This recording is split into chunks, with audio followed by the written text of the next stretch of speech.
The official purpose, as stated in the program's unclassified summary, was to test aerial infrared imaging equipment over diverse terrain types ahead of the Apollo missions.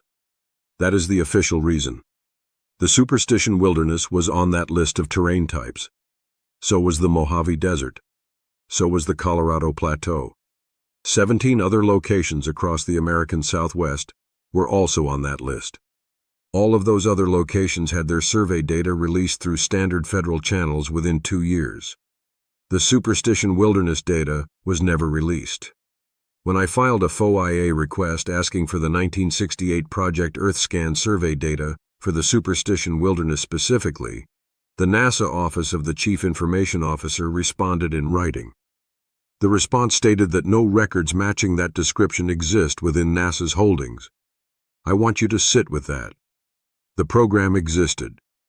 The other 17 locations have records. The Superstition Wilderness survey was conducted. I have documentation confirming the team entered the area in January 1968. But the data from that specific survey does not exist within NASA's holdings. 3 years later, in 1971, the Bureau of Land Management filed a formal closure order for a 28-square-mile section of the Superstition Wilderness in Maricopa County, Arizona. The stated reason? Protection of sensitive desert tortoise habitat. That is what the file says. I want you to understand something. I have been doing this long enough to recognize when a story is being managed. I filed 9 FOIA requests to build this video. 4 were denied outright. 3 came back with significant redactions, pages removed from field reports that are supposed to be public record. 2 came back clean, but those 2 only covered administrative closure orders and maintenance logs. None of the responsive documents touched what a NASA geological team found in the Superstition Wilderness in the winter of 1968. I am going to tell you what the record shows and where the record simply stops. I am not going to tell you what to think. The Superstition Wilderness sits in Maricopa and Pinal counties in central Arizona, roughly 40 miles east of Phoenix. The area covers approximately 160,000 acres of Sonoran Desert mountain terrain, an area roughly twice the size of the District of Columbia. The terrain is extreme.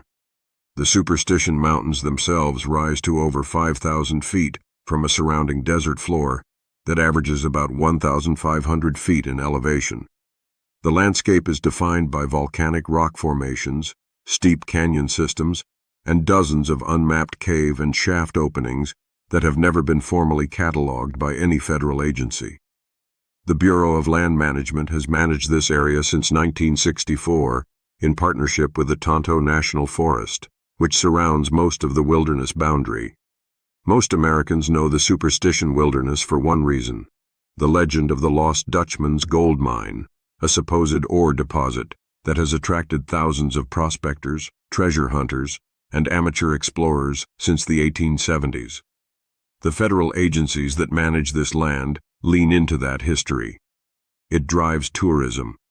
It gives people a story to tell. What they do not lean into is the documented pattern of unexplained disappearances that has accompanied access to this wilderness for over a century. Since formal records began in 1891, more than 600 people have reported entering the Superstition Wilderness and failing to return on schedule. Of those, 113 have never been accounted for by any official search and rescue record. The Maricopa County Sheriff's Office, when I asked about this number in a 2024 public records request, confirmed the figure, but noted that the wilderness attracts a high volume of inexperienced hikers, and that the terrain conditions alone account for the majority of incidents. That is the official reason for the disappearances. I have tried to accept it. The terrain here is genuinely dangerous. People die in this wilderness every year for completely documented reasons. But 113 unaccounted for is a number that does not match any comparable wilderness area in the American Southwest of similar size and visitor volume. The closest comparable wilderness areas in Arizona show unaccounted disappearance rates between 7 and 14 per 100,000 visitor entries. The Superstition Wilderness rate, based on the numbers I calculated from county records, is more than 4 times that average. The official reason is terrain. I want to show you what else the record contains. The Apache people have lived in and around the Superstition Mountains for longer than any federal designation. The Western Apache name for the range translates approximately as the mountains that punish those who enter without permission. The Apache oral tradition, documented by ethnographer Grenville Goodwin in a 1938 field survey, describes a specific prohibition against entering the eastern section of the mountains, the same section NASA surveyed in 1968, the same section the BLM closed in 1971. The prohibition was not about treasure. It was not about religious ceremony. Goodwin recorded the elders describing it as a practical warning about a section of the earth that was not stable. Their word, translated by Goodwin's Apache interpreter, was a term that referred to ground that was still deciding what it was. Goodwin himself noted in his field journal that this phrase was unusual. In the oral traditions of other Apache communities, he had documented across Arizona and New Mexico, prohibitions on entering certain terrain were almost always tied to spiritual significance, to ancestors, to ceremony. This prohibition, as the Superstition Mountain elders described it to Goodwin, was tied to something different. It was practical. It was physical. They were not keeping people away from something sacred. They were keeping people away from something that was still active. I want you to hold that distinction, because I encountered a version of it again, from a completely different source, almost 50 years later. In October of 2019, a 44-year-old independent geological surveyor named Marcus Webb from Tempe, Arizona, submitted a formal research access request to the BLM Phoenix field office. Webb had a legitimate professional interest in the Superstition Wilderness. He was contracted to assess mineral exploration feasibility for a private mining company looking at the wider region. His access request was for a 14-day survey permit covering the eastern section of the wilderness, the same section under the 1971 closure order. The BLM Phoenix field office denied his request in writing within 6 days. The denial letter, which Webb shared with me, cited the 1971 closure order and noted that the restricted area was off-limits to all non-emergency access without written authorization from the BLM Washington office. Webb told me this was unusual.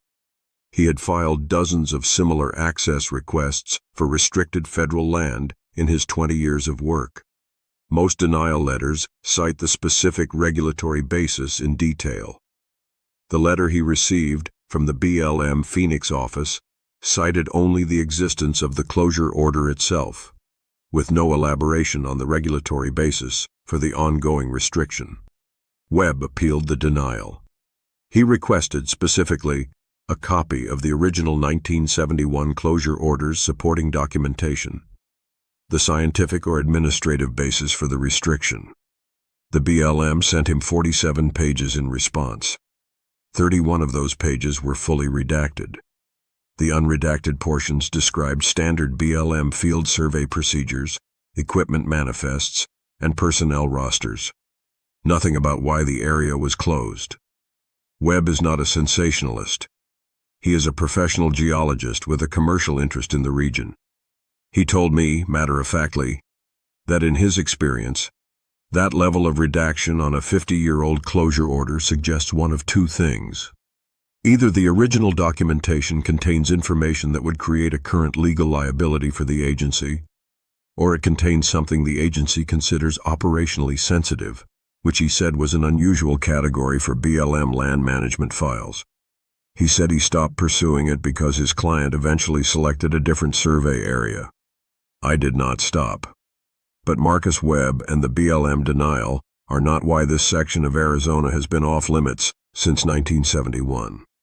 What a NASA geological team documented in the winter of 1968, and what the federal record has chosen to do with that documentation, is, and the shape of what they found, as I have been able to reconstruct it from adjacent records, is the part of this story that I have not been able to stop returning to. In the spring of 1968, A 39-year-old geologist named Dr. Carol Thayne from the USGS Southwest Field Office in Flagstaff, Arizona, was assigned to provide ground truth correlation for the NASA Earthscan aerial imaging survey. Ground truth correlation means boots on the ground. Thayne and a two-person support team entered the Superstition Wilderness eastern section in March of 1968, approximately 8 weeks after the NASA aerial imaging run, to verify what the instruments had detected from above. Thayne's field report from that March 1968 ground survey is in the USGS Historical Archive. I obtained it through a separate FOIA request to the Department of the Interior. The report covers 22 pages. The first 16 pages are standard geological field documentation, rock formation classification, soil sample data, temperature readings, photographic log references. Page 17 is where the report changes tone. Thayne writes that the ground survey team reached a section of the eastern wilderness, approximately 4.3 miles from the Peralta Trailhead, where the terrain showed what she described as anomalous thermal characteristics inconsistent with the surrounding volcanic geology. In Sonoran desert terrain, elevated ground temperatures in March are not unusual near south-facing rock faces due to solar absorption. But Thayne noted two factors that ruled out solar absorption as the explanation.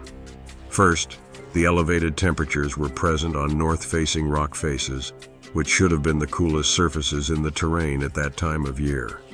Second, the temperature gradient increased with depth, not with elevation. Thayne's team sank probe thermometers into crevices at 3 different depths. At 18 inches below the surface, the temperature was 31 degrees above ambient. At 36 inches, it was 44 degrees above ambient. Something beneath the surface was generating heat, and it was generating more of it the deeper you went. Thayne recommended in the report that the USGS commission a dedicated thermal survey of the area using deeper bore instrumentation. That recommendation is on page 21. Page 22, the final page of the report, contains a single paragraph. It states that during the final day of the ground survey, March 19, 1968, the survey team conducted audio monitoring at the anomalous thermal site using standard seismic listening equipment. It states that the equipment recorded a signal, and then the report ends. There is no description of the signal. There is no classification of it. There is no recommendation following the detection. The report ends on that sentence, in the middle of what should have been a finding summary. I have looked at hundreds of USGS field reports from this period. I have never seen one that ends like that. I want to go back to something Dr. Thayne wrote on page 17 about the thermal characteristics being inconsistent with the surrounding volcanic geology. I want to go back to that phrase because when I finally located Carol Thayne, now 95 years old, and living in a care facility in Prescott, Arizona, and when I was able to have a 20-minute phone conversation with her through a family member who agreed to facilitate, she said one thing that I have been sitting with for 6 months. She said the signal the equipment recorded was not seismic. She said it did not match any seismic signature in their reference library. She said it was regular, that it had a rhythm, and then she said she had written a more complete description of what the equipment recorded, but that a USGS supervisory geologist had told her, in person and in writing, to remove the detailed description before filing the report. She still has the original version of the report, the one with the full page 22. She declined to share it.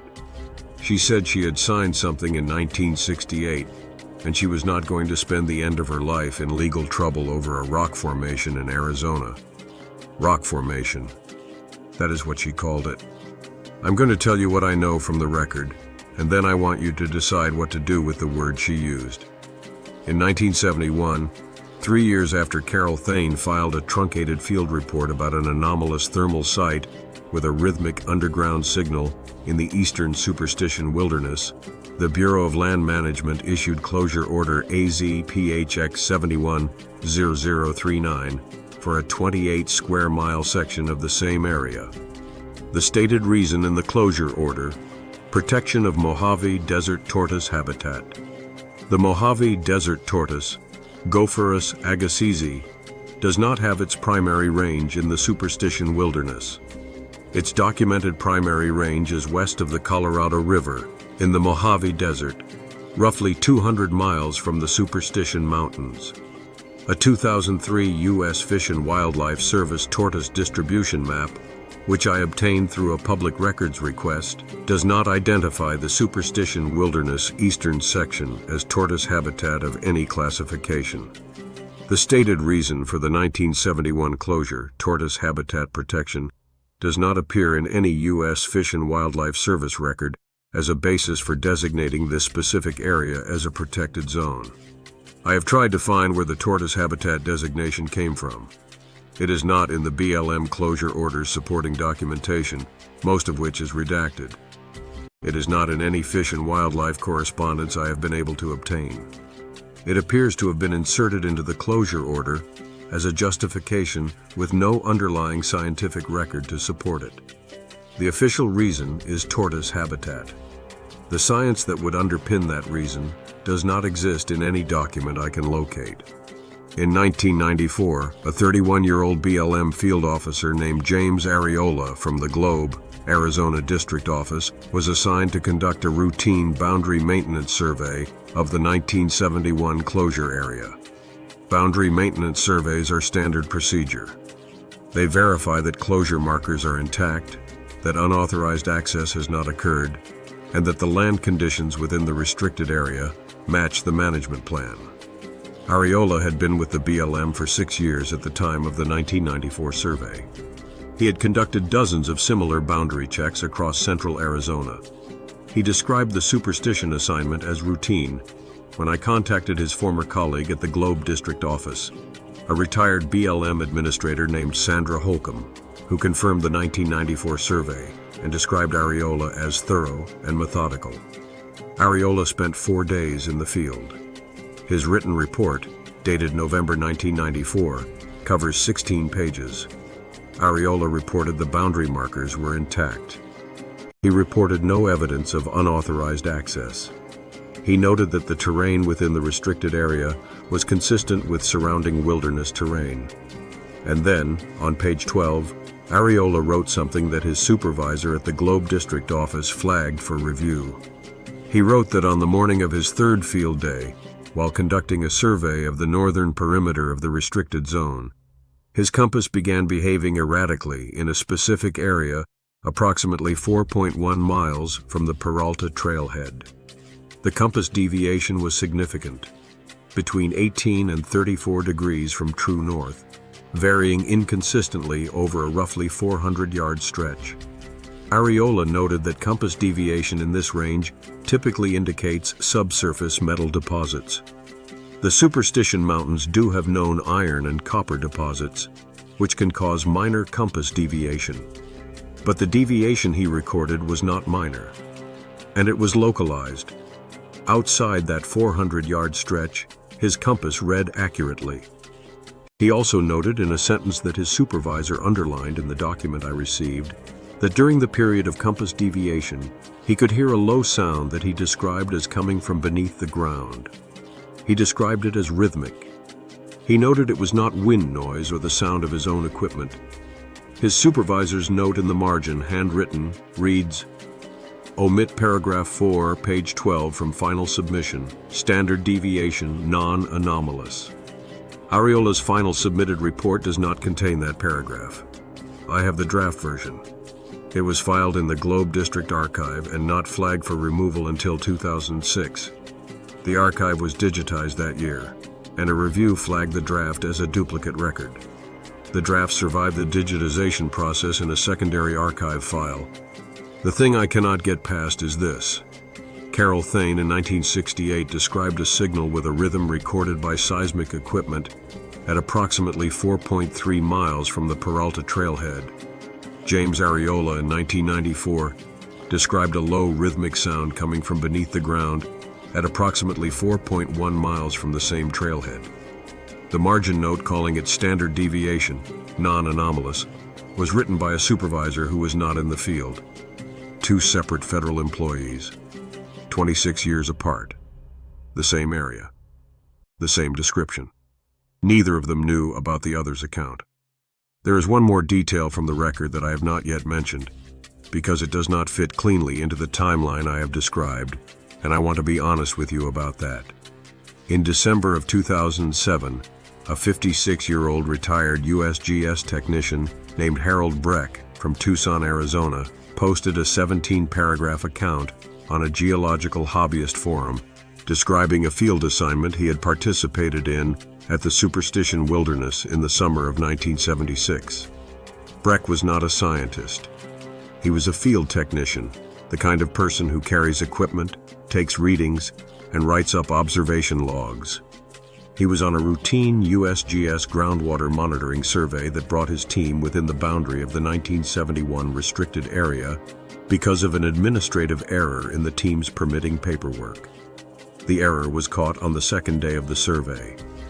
The team was ordered out of the restricted zone by radio. Breck wrote that in the approximately 14 hours the team was inside the restricted area before the administrative recall, they set up standard groundwater monitoring equipment at 3 locations. At the third location, which Breck estimated as approximately 4 miles from the Peralta Trailhead, the water table monitoring probe returned an error code the team leader identified as a pressure reading outside the instrument's measurable range. Below the measurable range, not above it. The instrument was designed to measure water table pressure to a depth of 300 feet. At the third monitoring location, it found no water table within 300 feet of the surface. Breck wrote that in an area of the Sonoran Desert where water table depths average between 80 and 180 feet, a reading beyond the instrument's 300-foot range was not geologically possible, based on everything the team understood about the local hydrology. He also wrote that during the approximately 40 minutes the team worked at that location before they received the radio recall, one member of the team reported hearing a low sound coming from the direction of a rock formation to the north. Breck wrote that he heard it too. He described it as regular, as if something was counting. I tracked down Breck's forum post through a research archive. The forum itself no longer exists, but the post was captured in a Webb archive crawl. Breck's real name and employer details match the personnel records from the 1976 USGS field season that I obtained through a separate records request. I was not able to reach Breck directly. His family, when I contacted them, confirmed he died in 2019 and said they were not aware of the specific forum post. The forum post is documented. It is on record in the sense that it exists in a Webb archive and its author's identity can be cross-referenced against federal employment records. I'm not going to tell you it is proof of anything. I'm going to tell you it is the 4th independent account describing the same phenomenon in the same area across 39 years. The federal record contains, as far as I can determine, no acknowledgement that any of these accounts exist. As of June 2025, Closure Order AZ-PHX 71-0039 remains in effect for the eastern section of the Superstition Wilderness. The BLM's current land management plan for the area lists the restricted zone as a protected desert tortoise corridor, unchanged from the 1971 designation. The 9 FOIA requests I filed across NASA, the USGS, the BLM, and the Department of the Interior produced the following results: 4 outright denials, 3 partial disclosures with significant redactions, and 2 clean responses covering only administrative records. Not one of the responsive documents addressed what a seismic listening instrument recorded on March 19, 1968, in a section of federal land that has been closed to access for 54 years.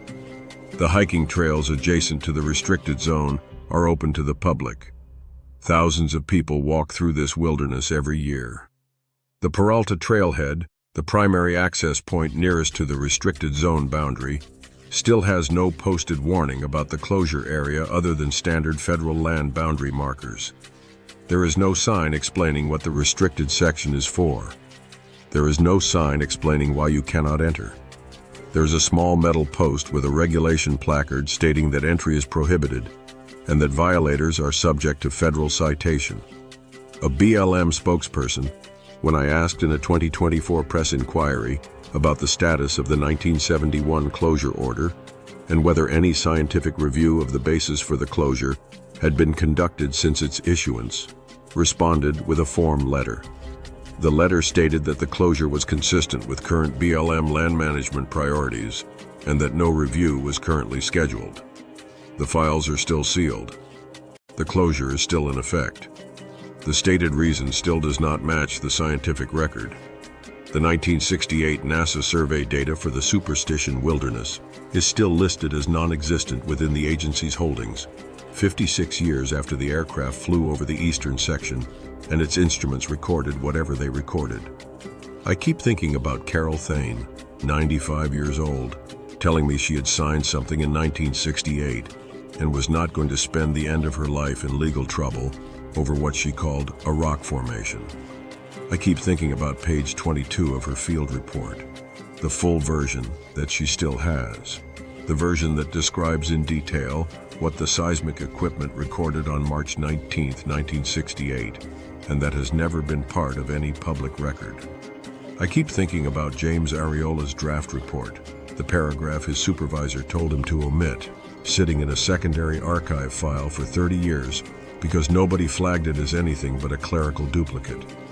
The eastern section of the Superstition Wilderness does not file reports.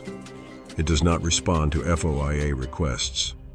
Whatever is generating heat, 36 inches below the surface of that section of Arizona desert, has been doing so since long before NASA flew over it in 1968, long before the BLM closed the area in 1971, long before the Western Apache gave the mountain range a name that translates as the mountains that punish those who enter without permission.